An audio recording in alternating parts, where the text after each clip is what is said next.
வணக்கம். பரபரப்பு மீடியா செய்திகளுக்காக நான் நிரோஷன். நேற்று செவ்வாய்க்கிழமை ஏப்ரல் 30ஆம் தேதி மற்றும் இன்று புதன்கிழமை அதிகாலை கிரிமியாவில் உள்ள ரஷ்ய ராணுவ தளங்கள் மீது புதிய சுற்று ஏவுகணை தாக்குதல்கள் நடத்தப்பட்டன. கிரிமியா தீபகற்பத்தின் பல இடங்களில் தொடர்ச்சியாக தாக்குதல்கள் நடத்தப்பட்டன. முக்கியமாக கிரிமியாவில் உள்ள குவார்டிஸ்கே, கிரானோ பெரிகோவ்ஸ்கி மாவட்டங்கள், ஜெஃபெட்டோரியா, ஜான்கோய் மற்றும் சிம்பெரோபோல் ஆகிய நகரங்களில் மிகப்பெரிய வெடிப்புகள் கேட்டதாக ரஷ்ய ஊடகங்கள் கூறுகின்றன. அங்கு ரஷ்யாவால் நியமிக்கப்பட்ட கவர்னர் விளாடிமிர் ரோகோவ் அறிவித்தபடி கடைசியாக குறிப்பிட்ட இரு நகரங்களில் வான் பாதுகாப்பு சாதனங்கள் இடைமறைப்பு ஏவுகணைகளை ஏவின. அவரது கூற்றின்களின்படி அது உக்ரைன் ATACMS பாலிஸ்டிக் ஏவுகணைகளை பயன்படுத்தி தாக்குதல்களை நடத்தியது. அதே நேரத்தில் உக்ரைன் பாதுகாப்பு அமைச்சு இந்த காணொலியை நாம் தயாரிக்கும் நேரம் வரை தாக்குதல் குறித்து மௌனம் காக்கிறது. இந்த தாக்குதலில் ATACMS ஏவுகணைகளை தவிர ஆளற்ற விமானங்களும் பயன்படுத்தப்பட்டதாக உக்ரைன் ராணுவ உளவுத்துறையுடன் தொடர்புடைய ஊடகம் தெரிவிக்கிறது. கிரிமியாவில் நிலைநிறுத்தப்பட்டுள்ள ரஷ்ய S-400 வான் பாதுகாப்பு சாதன அமைப்புகள் பாலிஸ்டிக் ஏவுகணைகளை இடைமறைக்கும் திறன் கொண்டவை என்று ரஷ்ய கூற்றுகள் இருந்த போதிலும் அவர்கள் அதை செய்ய தவறுவது இது மூன்றாவது முறை. உக்ரைன் ஏவிய ATACMS பாலிஸ்டிக் ஏவுகணைகள் ரஷ்ய S-400 வான் பாதுகாப்பு சாதன அமைப்புகளையே நேரடியாக தாக்கி அளித்துள்ளன. பரபரப்பு மீடியா யூடியூப் சேனலில் நேற்று நாம் வெளியிட்ட காணொலியில் கிரிமியாவின் கேப்தர்கான் கூட்டில் நிலைநிறுத்தப்பட்ட S-400 வான் பாதுகாப்பு அமைப்புகளின் நிலைகளில் மற்றொரு ATACMS தாக்குதல்கள் நடத்தப்பட்டது பற்றி குறிப்பிட்டிருந்தோம். அந்த ஏவுகணை தாக்குதலின் உண்மையான விளைவு இன்னமும் பேரழிவு தரக்கூடியதாக இருக்கும் என்பதற்கான அறிகுறிகள் இருந்தாலும் இந்த தாக்குதலின் 4 S-400 வான் பாதுகாப்பு ஏவுகணை ஏவிகள் அளிக்கப்பட்டதாக ரஷ்ய ஊடகங்கள் தெரிவித்தன. தகவல் எதிர்ப்பு திட்டத்தின் இராணுவ ஆய்வாளரான ஒலெக்சாண்டர் கோவலென்கோ கிரிமியா பாலம் வழியாக இராணுவ தளவாடங்களை தடுப்பது போன்ற மிகவும் சிக்கலான நடவடிக்கைகள் முன்னேற்றத்தை அடைய ரஷ்யாவின் வான் பாதுகாப்பு சொத்துக்கள் மீதான தாக்குதல்களின் முக்கியத்துவத்தினை வலியுறுத்தினார். குறிப்பாக ஜெஃபெட்டோரியா மற்றும் வேறு சில நகரங்களில் உள்ள S-400 அல்லது S-300 வான் பாதுகாப்பு தளங்கள் பற்றி அவர் குறிப்பிட்டுள்ளார். ரஷ்ய S-400 வான் பாதுகாப்பு அமைப்புகள் அமைந்துள்ள அனைத்து தளங்களையும் தாக்கி அளிக்க எங்களுக்கு குறைந்தது 30 ATACMS ஏவுகணைகள் தேவை என்று நாங்கள் முடிவு செய்கிறோம். பின்னர் கெர்ச் பாலம் போன்ற சட்டவிரோத கட்டுமானம் ஒரு புதிய தாக்குதல் அழிவுக்கு தகுதியானது என்று கூறலாம் என்றும் கோவலென்கோ கூறினார். இன்று அதிகாலை ATACMS-ஆல் குறிவைக்கப்பட்ட இடங்களில் ரஷ்ய விமான தளங்கள் அமைந்துள்ள இடங்களும் அடங்கும். மற்றொரு ராணுவ ஆய்வாளரின் கூற்றுப்படி உக்ரைனுக்கு அமெரிக்கா வழங்கிய நீண்ட தூர தாக்குதல் வீச்சு கொண்டு ATACMS ஏவுகணை கிரிமியாவை ராணுவ ரீதியாக ரஷ்யாவுக்கு மதிப்பற்றதாக மாற்றும் திறனை வைத்திருக்கிறது. கடந்த வாரம் தி நியூயார்க் டைம்ஸ் 100 ATACMS ராணுவ தந்திரோபாய ஏவுகணை அமைப்புகளை உக்ரைனுக்கு அமெரிக்கா ரகசியமாக அனுப்பியதாக தெரிவித்தது. அவை ஏற்கனவே கிரிமியாவில் உள்ள ரஷ்ய ராணுவ இலக்குகளை தாக்க பயன்படுத்தப்பட்டதாகவும் கூறியது. சமீபத்தில் அனுப்பப்பட்ட ATACMS ஏவுகணைகள் 305 கிலோமீட்டர் பயணிக்க முடியும். இது உக்ரைனின் தாக்குதல் வீச்சுக்குள் அதிக மதிப்புள்ள ரஷ்ய இலக்குகளை கொண்டு வந்துள்ளது. இதில் 2014இல் ரஷ்யாவால் ஆக்கிரமிக்கப்பட்ட மற்றும் உக்ரைனில் ரஷ்ய ராணுவ மூலோபாயத்திற்கு முக்கியமான கிரிமியாவில் உள்ள இலக்குகளும் அடங்கும். இங்கு கிரிமியாவை பற்றி பிரத்யேகமாக குறிப்பிட காரணம் உண்டு.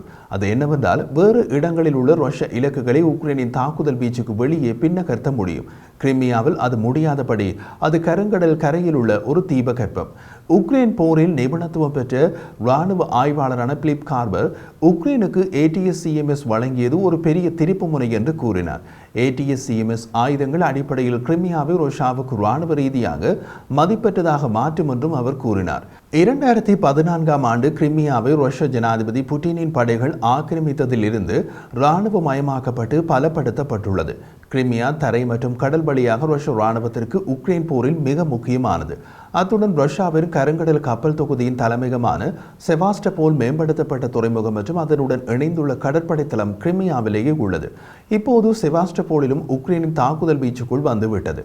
ரஷ்ய இராணுவத்திற்கு கிரிமியா ஒரு முக்கியமான தளவாட மையமாகவும் ஆக்கிரமிக்கப்பட்ட தெற்கு உக்ரைனுக்கு இராணுவ விநியோக பாதையாகவும் செயற்படுகிறது. மேலதிக ரஷ்ய ஏவுகணை மற்றும் ஆளற்ற விமானங்களின் தாக்குதலின் தொடர் ஏவுதளமாகவும் உள்ளது. இப்போது இவை அனைத்துமே உக்ரைனால் தாக்கப்படலாம் என்ற வகையில் வந்துவிட்டன. உக்ரைன் இதற்கு முன்பும் கிரிமியா மீது பல தாக்குதல்களை நடத்தியுள்ளது. ரஷ்ய கடற்படையின் கருங்கடல் கப்பல் தொகுதி மற்றும் செவாஸ்டோபோல் கடற்படை தளத்தை பெரிதும் பலவீனப்படுத்தியது. அத்துடன் கிரிமியா தீபகற்பத்தை ரஷ்யாவுடன் இணைக்கும் மூலோபாய கெர்ச் பாலத்தை அவ்வப்போது குறிவைத்தது. இவை வான் மற்றும் கடல் ஆளற்ற விமானங்கள் மற்றும் கப்பல்கள் உட்பட பல்வேறு ஆயுதங்களால் நடத்தப்பட்டன. அவற்றில் பிரிட்டன் மற்றும் பிரான்ஸ் வழங்கிய ஸ்ட்ரோம் ஷடோ ஸ்கல்ப் ஏவுகணைகளும் அடங்கும். ஆனால் ATACMS ஸ்ட்ரோம் ஷடோவை காட்டிலும் ஒரு முக்கிய நன்மையை வைத்திருக்கிறது. ATACMS ஏவுகணைகள் மிக வேகமாக பயணிக்கின்றன. ஏப்ரல் நடுப்பகுதியில் உக்ரைன் வடக்கு கிரிமியாவில் உள்ள ஜோன்கோயின் விமான தளத்தை தாக்கியதாக கூறியது. அதில் மதிப்புமிக்க S-400 வான் பாதுகாப்பு சாதனங்கள் உட்பட பல ரஷ்ய ராணுவ சொத்துக்கள் அளிக்கப்பட்டன. அப்போது அந்த தாக்குதலுக்கு பயன்படுத்தப்பட்ட ஆயுதம் பற்றி உக்ரைன் விரிவாக கூறவில்லை. ஒரு மூத்த அமெரிக்க அதிகாரி இப்போது நியூயார்க் டைம்ஸிடம் அது உக்ரைனின் ATACMS இலக்குகளில் ஒன்றாக இருந்தது என்று கூறியது பற்றி பரபரப்பு மீடியா யூடியூப் சேனலில் நாம் வெளியிட்ட காணொலியில் தெரிவித்திருந்தோம். கடந்த மாதம் உக்ரைனிய ஜனாதிபதி செலன்ஸ்கி அமெரிக்க காங்கிரஸை உக்ரைனுக்கான உதவி பொதிக்கு உடன்படுமாறு வலியுறுத்திய போது அவர் கிரிமியாவில் உள்ள ரஷ்ய விமான தளங்களை குறிவைப்பதற்கான முக்கிய ஆயுதமாக ATACMS-ஐ சுட்டிக்காட்டினார். கிரிமியாவில் உள்ள போர் விமானங்களை எம்மால் அழிக்க முடியும் என்று ரஷ்யாவுக்கு தெரிந்தால் அவை கிரிமியாவிலிருந்து தாக்காது என்று செலன்ஸ்கி தி வாஷிங்டன் போஸ்டிடம் தெரிவித்தார். அவர் கொடுத்த பேட்டியில், நாங்கள் ரஷ்ய கடற்படை கப்பல்களை எங்கள் கடல் பகுதியில் இருந்து வெளியேற்றினோம். இப்போது நாங்கள் அவர்களை கிரிமியாவில் உள்ள விமான நிலையங்களில் இருந்து வெளியேற்றுவோம். அதற்கான ஒரே ஆயுதம் ATACMS ஏவுகணைகள் தான் என்று கூறினார். மேற்கத்திய உளவுத்துறையின் புதிய உளவு அறிக்கையின்படி மாஸ்கோவின் பேரழிவு தரும் பாலிஸ்டிக் ஏவுகணைகளின் அச்சுறுத்தல்களை கட்டுப்படுத்த உக்ரைன் கிரிமியாவில் ரஷ்ய விமான தளங்கள் மீது தொடர் தாக்குதல்களை நடத்த திட்டமிட்டுள்ளது. கிரிமியாவில் ரஷ்ய கடற்படையின் கருங்கடல் கப்பல் தொகுதியை எப்படி செயலிழக்க வைத்ததோ அதே போல கிரிமியாவில் ரஷ்ய விமானப்படையை செயலிழக்க வைக்க திட்டமிட்டுள்ளது. கிரிமியாவில் உள்ள விமானங்களில் இருக்கும் ரஷ்ய வான் பாதுகாப்பு சாதனங்களை உக்ரைனால் செயலிழக்க வைக்க முடிந்தால் அடுத்த இலக்கு கிரிமியா பாலம்தான். அப்படி ஒரு தாக்குதலை அடுத்த சில தினங்களில் எதிர்பார்க்கலாம் என்கிறது ஒரு மேற்கத்திய உளவுத்துறையின் புதிய உளவு அறிக்கை. முக்கியமாக உக்ரைனுக்கு மேற்கு நாடுகளால் வழங்கப்பட்ட F-16 விமானங்கள் உக்ரைன் போர் முனைக்கு போவதற்கு முன் ரஷ்யாவின் கிரிமியா என்ற மூலோபாய தளத்தை முழுமையாக செயலிழப்ப வைப்பதே உக்ரைனின் போர் திட்டம் என்கிறது அந்த மேற்கத்திய உளவுத்துறை. உக்ரைன் போரின் அதிமுக்கிய தாக்குதலை அடுத்த சில தினங்களில் எதிர்பார்க்கலாம். அது உக்ரைன் போரில் ஒரு முக்கிய மாற்றத்தை ஏற்படுத்தும் விதத்தில் இருக்கும் என்கிறது அவர்களது உளவு அறிக்கை.